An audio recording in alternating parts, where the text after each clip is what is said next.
বিসমিল্লাহির রহমানির রহিম। আমি আজকে দুটি বিষয়ে কথা বলবো। একটি হলো বাংলাদেশ আওয়ামী লীগের নেতাকর্মী ভাই বোন যারা শুনছেন আমার কথা, বাংলাদেশ আওয়ামী লীগের খুব একটি ভালো অবস্থার মধ্যে আমরা যাচ্ছি, যে আগামী দিনে আমাদের যে একটা ভালো সকালে সূর্য উঠলে যখন বোঝা যায় যে দিনটা কেমন যাবে, ঠিক তেমনি আমাদের একটি ভালো লক্ষণ আমরা দেখছি। সে ব্যাপারে কিছু আলোকপাত করবো। সেই ব্যাপারে আলোকপাত করার পূর্বে প্রথমেই আমি যেই বাংলাদেশের দুটি যেই দল আওয়ামী লীগ এবং বিএনপি, ডক্টর ইউনূস কিন্তু 111-এর সময় তার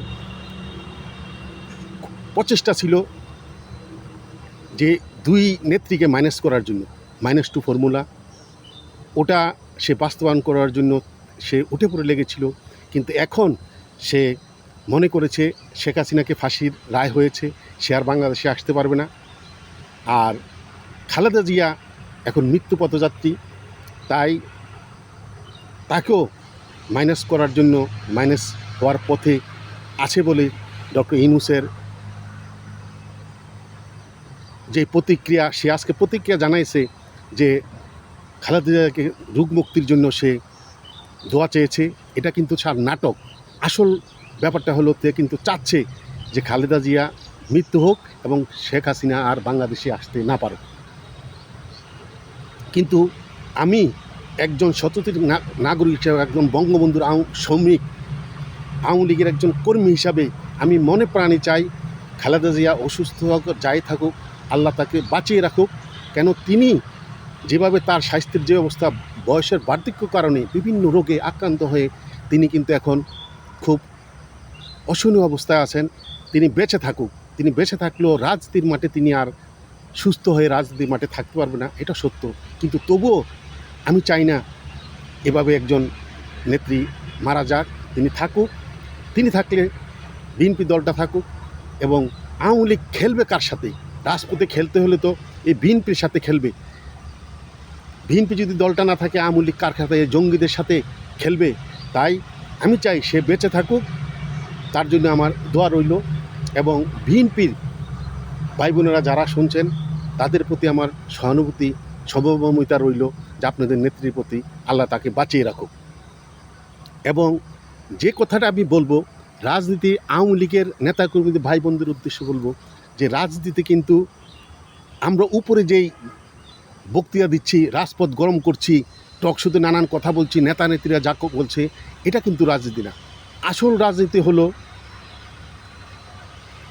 একটা কথা বলে না, রাজনীতির ভিতরে পলিটিক্স ঢুকে গেছে, ঠিক তেমনি রাজনীতির ভিতরে কিন্তু একটা পলিটিক্স আছে। আমরা উপরে যেটা রাজনীতি দেখি, এটা রাজনীতি। অন্দরমহলে একটা রাজনীতি আসে, সেটা হইলো অরিজিনাল রাজনীতি। ওইটাই সব কিছু, মানুষের একটা দলের সব কিছু নির্ভর করে, একটা রাষ্ট্রের সব কিছু নির্ভর করে। তাই উদাহরণ হিসাবে আমি বলতে চাই, আমরা ছোটোবেলায় 69 গণ আন্দোলনের সময়, আমি 4র্থ শ্রেণীতে পড়ি, মোটামুটি ভালোই বুঝি। তখন সারা বাংলাদেশে দিন রাত যে মিছিলগুলো হতো, এই মিছিলগুলোর স্লোগানই ছিল জেলের তালা ভাঙবো, শেখ মুজিবকে আনবো। এটাই, এই ছোটোবেলায় এই স্লোগানটা সবচেয়ে বেশি শুনেছি। তখন শেখ মুজিবকে অ্যারেস্ট করা হয়েছিল, তিনি তখন বঙ্গবন্ধু নাম হয় নাই। সেই বঙ্গবন্ধুকে অ্যারেস্ট করেছিল পাকিস্তানিরা, কিন্তু জেলের তালা ভাঙবো, আগরতলা ষড়যন্ত্র মামলা, মিথ্যা মামলা, মানি না, মানব না। কিন্তু আসলে এই দীর্ঘ 50 বছর পর এখন দেখছি এই ষড়যন্ত্র মামলা কিন্তু আসলে সত্যিই ছিল। এই জন্য বলছি, রাজনীতি আমরা উপরে যা দেখি তা রাজনীতি না। রাজনীতির ভিতরে একটা রাজনীতি আছে, এটা রাজপথে না, এটা অন্দরমহলে হয়। সেই রাজনীতিতে আগরতলা ষড়যন্ত্র মামলা সত্যি ছিল। বঙ্গবন্ধু যদি যুদ্ধ লাগে, পাঞ্জাবিরা যদি আমাদের উপর আক্রমণ করে, আমাদের লোকেরা ভারতে যাবে, ভারত থেকে ট্রেনিং নিয়ে পাকিস্তানিদের বিরুদ্ধে যুদ্ধ করবে, এটাই একটা ছিল। বঙ্গবন্ধু আগেই ইন্দিরা গান্ধীর সাথে সেভাবে একটা লিয়াজও ছিল, এরকম একটা বৈঠক করেছিল আগরতলাতে। এই জন্য এটা বলে আগরতলা ষড়যন্ত্র মামলা। তাই এখন আমি যে কথাটি বলতে চাই, আমার ক্ষুদ্র জ্ঞানে আমি যতটুকু রাজনীতি সম্বন্ধে জানি, বিশ্ব রাজনীতি সম্বন্ধে আমার যতটুকু জ্ঞান আছে, সেই জ্ঞান থেকে আমি বলছি, হয়তো 100% সত্য নাও হইতে পারে। আগামী নির্বাচনে ভারত একটি বাধা। এই বাধা অতিক্রম করার জন্য খলিলুর রহমানকে 20 তারিখে যে একটা প্রোগ্রাম ছিল কয়েকটি দেশের দিল্লিতে, এর 2 দিন পূর্বে তাকে খলিলুর রহমানকে পাঠানো হয়েছিল ভারতে। খলিলুর রহমানকে পাঠিয়েছিল, কিন্তু সে 19 তারিখে যাওয়ার কথা ছিল, কিন্তু সে 18 তারিখে 17 তারিখে বঙ্গবন্ধু কন্যা শেখ হাসিনার মৃত্যুদণ্ডের রায় হয়েছে। সেখানে তে প্রেসক্রিপশন নিয়ে গিয়েছিল অজিত দোভালকে বোঝানোর জন্য যে শেখ হাসিনা এখানে থাকুক, ফাঁসির রায় হয়েছে, সমস্যা নাই, তিনি ভারতে থাকুক, কিন্তু আমরা বাংলাদেশের নির্বাচনটা যেন সুষ্ঠুভাবে সুন্দরভাবে করতে পারি, আপনাদের সহযোগিতা পাই। কিন্তু অজিত দোভাল তাকে একটা প্রেসক্রিপশন ধরায় দিয়েছে। কি প্রেসক্রিপশন? আগামী সংসদ নির্বাচনে বাংলাদেশে শেখ হাসিনাকে আওয়ামী লীগকে নিয়ে সংসদ নির্বাচন করতে হবে, এবং আওয়ামী লীগের যাদেরকে এই মিথ্যা হত্যা মামলা দেওয়া হয়েছে তাদেরকে হত্যা মামলা থেকে রেহাই দিতে হবে, এবং এই যে লাখ লাখ আওয়ামী লীগের নেতাকর্মীরা জেলখানায় আছে তাদেরকে জামিন দেওয়া হচ্ছে না, তাদের জামিন দেওয়ার ব্যবস্থা করা হোক। আর আওয়ামী লীগকে বাদ দিয়ে নির্বাচন আমরা মানি না। আর বাংলাদেশে ওনারা বলছে যে আমাদের কাছে রিপোর্ট আছে, বাংলাদেশে পাকিস্তানে আইএসআই গোয়েন্দারা এমনভাবে কিলবিল করছে, তারা জঙ্গিদেরকে এমনভাবে উত্তপ্ত করছে যে আমরা ভারত মনে করছে যে বাংলাদেশের পূর্বাঞ্চল দিয়ে এই 7 সিস্টারের এদিক দিয়ে এই জঙ্গিরা ভারতে ঢুকে তারা জঙ্গি কার্যক্রম করবে। তাই আর বাংলাদেশের মধ্যে অনেকগুলো জঙ্গি ঘাঁটি হয়ে গেছে। এই সব ব্যাপারে তাকে স্ট্রং বার্তা দিয়েছে। আর সবচেয়ে বড় বার্তা হলো আগামী নির্বাচনে আওয়ামী লীগকে নির্বাচন নিয়ে করতে হবে। এই প্রেসক্রিপশন নিয়ে বাংলাদেশে এসেছে। আসার পর তাকে এটাও বলেছে যে আপনি কিন্তু এটার করতে পারবেন না, আপনার ডিসিশন আপনি দেওয়ার কিছু না, আপনার ডিসিশন মেকার নাই, আপনি গিয়ে ডক্টর ইউনূসের সাথে তা নিয়ে আলাপ আলোচনা করুন। তিনি বাংলাদেশে এসে ডক্টর ইউনূসের সাথে আলাপ আলোচনা করেছে। যাওয়ার পর আবার খলিলুর রহমান গিয়েছে কাতারের রাজধানী দোহাতে। আমি একটা কথা বলতে চাই, এই বিগত 10-15 বছরের মধ্যে বিশ্বর মধ্যে যতখানি যুদ্ধ হয়েছে, যত কিছু হচ্ছে, এবং ইসরায়েল লেবাননে যে যুদ্ধ হচ্ছে, এই ইউক্রেন যুদ্ধ হচ্ছে, আমেরিকার এই ইউক্রেন আর রাশিয়ার যেই যুদ্ধ, সব কিছুর কেন্দ্রস্থল এখন দোহাতে, কাতারের রাজধানী দোহাতে। এই যুদ্ধ মীমাংসা করার জন্য এগুলাতে সব কিছু হচ্ছে এখন কাতারে। কাতারের যেই গোয়েন্দা উপদেষ্টা ছিল, এই 24 সালে সে পদত্যাগ করেছে, রিটায়ার্ড হয়েছে। সে আমেরিকার সিআইএ এজেন্ট ছিল, ওখানে চাকরি করেছে। সে এখন কাতারের গোয়েন্দা দেখে, নিরাপত্তা উপদেষ্টা সে দেখে, সেই সবগুলি বিশ্ব এই সমঝোতার জন্য বিভিন্ন যুদ্ধ যত কিছু, কোনো দেশের আন্দোলনে কিছু হলে তা সব কিছু সে দেখছে। তাই ওখানে এই এই লেবানন এবং এই ইসরায়েলের যুদ্ধেরও যে যুদ্ধ থামানোর জন্য যে প্রক্রিয়া হয়েছিল আমেরিকার নেতৃত্বে, সেগুলো সব দোহাতে হয়েছিল। আপনারা দেখেছেন ইসরায়েলের সাথে ইরানের যে যুদ্ধ ভাব হয়েছিল, হামলা করেছিল ইসরায়েল, এগুলোর সমাধানও কিন্তু এই দোহাতে হয়েছিল। সব কিছু দোহাতে। ওখানে গিয়ে ভারতে যখন বাংলাদেশের নিরাপত্তা উপদেষ্টা সে অজিত দোভালের লগে বসেছে, আমাদের কাছে এমনও খবর আছে তাদের ওই বৈঠকের মধ্যে ওখানকার ভারতের যে মার্কিন যুক্তরাষ্ট্রের রাষ্ট্রদূত তিনিও ওই বৈঠকে উপস্থিত ছিলেন। আবার দোহাতে মার্কিন উচ্চপদস্থ কর্মকর্তারা আছে, ওখানে ভারতের গোয়েন্দারা আছে, এবং বাংলাদেশ খলিলুর রহমান এবং কাতারের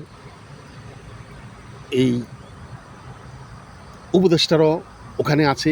এখানে কথাবার্তা হচ্ছে, কি হচ্ছে এটা আমরা বুঝি না, কিন্তু বোঝা যাচ্ছে যেহেতু ফ্রান্স, জার্মানি, নেদারল্যান্ড, যুক্তরাজ্য এবং 53টা দেশের প্রতিনিধি, এই কমনওয়েলথের মহাসচিব, জাতিসংঘ, ইউরোপীয় ইউনিয়ন, বিভিন্ন দেশ তারা বলছে যে একটা ইনক্লুসিভ নির্বাচন যদি না হয় আমরা বাংলাদেশের সাথে সম্পর্ক রাখতে পারবো না।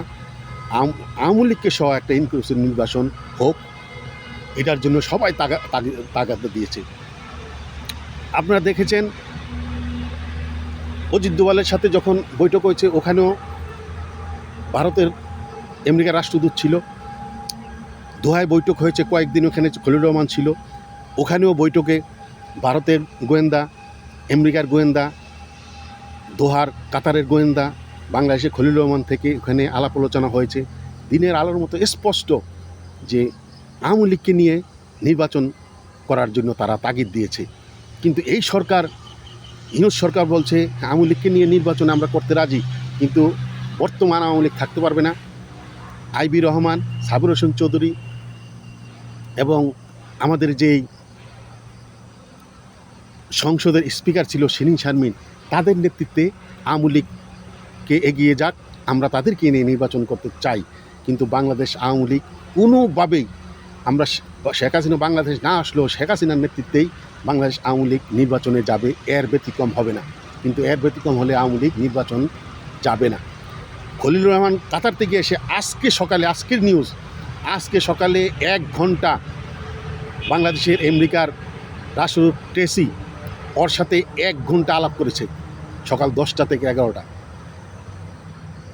এখন দিনের আলোর মতো স্পষ্ট ভারত, আমেরিকা স্ট্রংভাবে বলছে আওয়ামী লীগকে বাদ দিয়ে কোনো নির্বাচন হতে পারে না। আর আরেকটি কথা, নির্বাচনের তফসিল ঘোষণা করব আগামী সপ্তাহে। আপনারা সারা বাংলাদেশ, সারা পৃথিবী জানে সবাই, ডিসেম্বর মাসে প্রথম সপ্তাহে তফসিল ঘোষণা করা হবে। কিন্তু আজকে নির্বাচন কমিশনার বলছে আশা রাখি ডিসেম্বরের দ্বিতীয় সপ্তাহে তফসিল ঘোষণা করা হবে। কেন ভাই, কি হয়েছে? 1 সপ্তাহ কেন পিছিয়ে নিয়ে যাচ্ছেন? তাই যারা বুঝের তারা বুঝবেন। বাংলাদেশ আওয়ামী লীগের নেতাকর্মী ভাই বোন যারা আমার কথাগুলো শুনছেন, হয়তো সবারই আপনাদের বোঝার ক্ষমতা আছে। ইনশাল্লাহ আমাদের ভালো কিছু আশা করছি আমরা হবে। এই 1 সপ্তাহ আজকে নির্বাচন কমিশনার বলছে যেহেতু ডিসেম্বরের প্রথম সপ্তাহে তফসিল ঘোষণা করবে, কিন্তু আজকে সকালে সে বলছে, নির্বাচন কমিশনার বলেছে যে ডিসেম্বরের দ্বিতীয় সপ্তাহে নির্বাচনের তফসিল ঘোষণা করার আশা করছি। কেন ভাই, আশা কেন? নির্বাচন তফসিল ঘোষণা করবে এটা বলেন। এতে বোঝা যাচ্ছে ডাল মে কুচ কালা হায়। আল্লাহর রহমতে আওয়ামী লীগকে বাদ দিয়ে দেশে কোনো নির্বাচন হবে না, আর হতে দেওয়া হবে না। এর ব্যতিক্রম কিছু আমরা বুঝতে চাই না। আজকে আমি আগে দুঃখ প্রকাশ করেছি খালেদা জিয়ার তিনি সংকটময় অবস্থাও আছেন। তাকে এই মুহূর্তে আমি জানি যে তাকে সম্ভবত লন্ডনে না হয় সিঙ্গাপুর নেওয়ার জন্য এয়ারবাস রেডি করা আছে। তিনি এমন একটা সংকট অবস্থা আছেন, তিনি যে এয়ার অ্যাম্বুলেন্স করে তাকে নিয়ে যাবে বিদেশ, এই অবস্থা নাই। এত সংকটময় অবস্থা আছেন, তিনি যে কোনো সময় চলে যেতে, মানুষ মরণশীল। আমিও হয়তো আমার 1 ঘন্টার যে কোনো সময় এখনও আমি মরে যেতে পারি। কিন্তু খালেদা জিয়া যেই অবস্থার মধ্যে আছে, এই অবস্থা তাকে এয়ার অ্যাম্বুলেন্সে তুলে তাকে নিয়ে যেতে পারবে না। তারা আশা করছে একটু যদি তিনি ভালো হন, দুঃখিত, তাকে নিয়ে এয়ার অ্যাম্বুলেন্স করে নিয়ে যাবে, কিন্তু সেই অবস্থা তার নাই। তাই আমি দোয়া করি তিনি আবার জনগণের মাঝে ফিরে আসুক, কিন্তু আশা ক্ষীণ। তাই বিএনপির ভাই বোনদের প্রতি আমি বলবো, আপনাদের সাথে আমরাও মর্মাহত। আমরা চাই না এভাবে একজন নেত্রী চলে যাক। আমরা চাই -2 ফর্মুলা, আমরা চাই না। 2 দলে থাকুক, রাজপথে যুদ্ধ হবে, হয় নির্বাচনে একজন পরাজিত হবে, একজন জয়ী হবে। আমরা অতীতের মতো বিএনপি আওয়ামী লীগ একজন সরকার গঠন করবে, আরেকজন বিরোধী থাকবে। আমরা জঙ্গিদেরকে বিরোধী দলে রেখে রাজনীতি করতে চাই না। তাই তার অবস্থা বেশি ভালো না। আমি দোয়া করছি আল্লাহ তাকে সুস্থ করুক। এবং আওয়ামী লীগের নেতাকর্মী ভাই বোনদের বলবো, আপনারা মনোবল শক্ত রাখেন, আল্লাহর রহমতে আমাদের ভালো দিন আসছে। আর আরেকটি কথা, যখন আওয়ামী লীগ নির্বাচন যদি আল্লাহ যদি দেয়, আওয়ামী লীগ যদি নির্বাচনে অংশগ্রহণ করে, আমরা সবাই বাড়িতে যেতে পারবো এবং আমাদের ভাই বোন যারা দলের নেতাকর্মী ভাই বোন যারা এখন বিভিন্ন জায়গায় জেলে এবং বিভিন্ন জায়গায় লুকিয়ে আছেন এবং জেলে আছেন, জেলে যারা আছেন তাদের খুব সহসাই জামিন হবে, আবার আমরা রাজপথে উত্তাল তরঙ্গের মতো ঝাঁপিয়ে পড়তে পারবো। আমি একটি কথা না বলে পারলাম না, কালাপাঠা, আমি লজ্জিত যে হাসনাত আবদুল্লাহ কালাপাঠা, আজকে ওরা কালাপাঠা হাসনাত আবদুল্লাহ যারা এবং নাসিরউদ্দিন পাটোয়ারি তারা কিছুক্ষণ পূর্বে খালেদা জিয়াকে দেখতে গিয়েছিলেন এবারকার হাসপাতালে। এই নরপিচাস কালাপাঠা সে এসে সাংবাদিককে বলছে শেখ হাসিনা চিকিৎসার নামে তাকে পয়জন দিয়ে অসুস্থ করেছে, খালেদা যেন বেঁচে থাকে সে দোয়া করছে খালেদা জিয়া বেঁচে হোক, শেখ হাসিনার ফাঁসি দেখার জন্য। আরে কালাপাঠা, আমি তোকে উদ্দেশ্য করে বলছি, আল্লাহ যদি বাঁচায় রাখে, আমি বললাম আমার এই ক্ষুদ্র মুখে, এই কালাপাঠা তোরে ফাঁসি হবে, শেখ হাসিনা দেখে যাবে। কথা বলে আমার কথা এখানে শেষ করছি। জয় বাংলা, জয় বঙ্গবন্ধু, জয় হোক বাংলার মেহনতি মানুষের।